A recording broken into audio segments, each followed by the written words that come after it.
Hello, thanks for joining me, astrologer Patrick Arundell, for your astrological overview for week commencing the 14th of November. The week begins with a full moon in the sign of Taurus.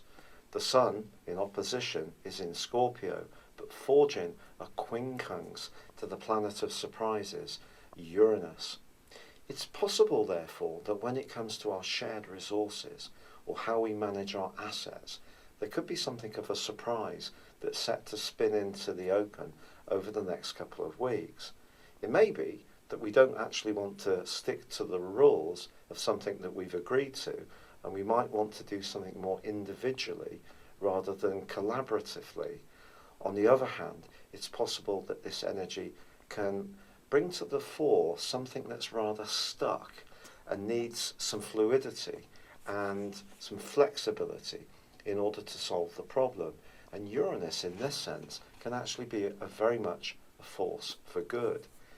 So if you do find yourself having some kind of arm wrestle with someone, and it is about who does or gives what, contributes what, then just try to stay open-minded, because there is something very positive that can be learned from this.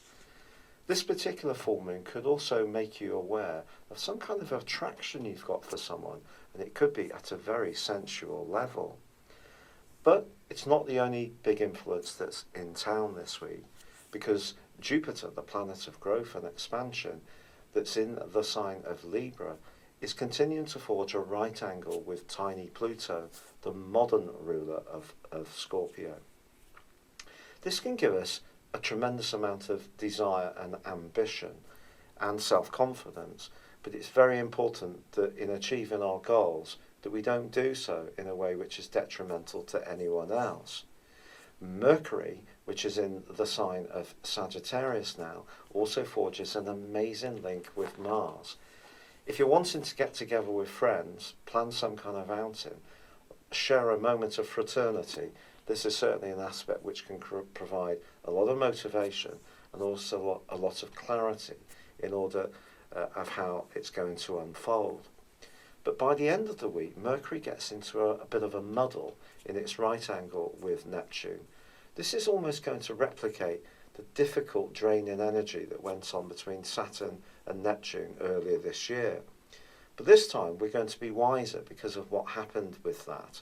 And we know that we need to be very factually correct and not let our emotions or our fears distort what is the reality of something.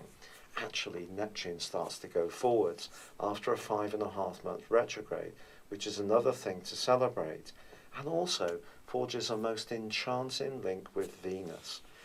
Now, when Venus and Neptune get together in this way, it could lead to some kind of connection, almost to the point of true love. This could be in terms of a spiritual connection, a friendship, or something much more romantic. It just depends on your unique circumstances. But remember, the energy that's being generated by that full moon can stir up desires and passions. So if you're lucky enough to come into contact with someone who really does seem to move your senses, don't let this opportunity to get to know this person better pass you by. It's been a real pleasure being with you. Thank you for joining me. Good luck and goodbye for now.